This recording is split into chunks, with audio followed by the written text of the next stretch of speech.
Барлықтарыңызға сәлем. Бүгін мен сіздермен дәмді, керемет, идеальный бауырсақ рецептімен бөлісетін боламын.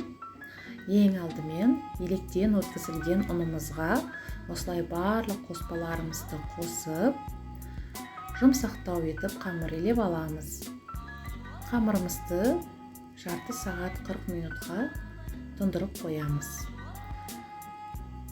Дайын болған қамырымызды тағы да 2 бөлікке бөліп, тағы да 20 минут жарты сағатқа қалдырамыз.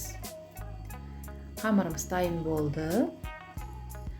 Енді қалыңдығын 1 сантиметрде етіп, осылай жайып аламыз. Жайып алғаннан кейін домалақ пішінде кесіп аламыз. Және дайын қамырымызды қызып тұрған майда 2 жағын қызартып пісіріп аламыз. Бауырсақтар деген өте керемет дәмді болып шығады. Пышный, воздушный болып. Рецептісін рецепт бөлімінде қалдыратын боламын. Дәл сол рецепт бойынша, сол мөлшері бойынша дайындап көріңіздер.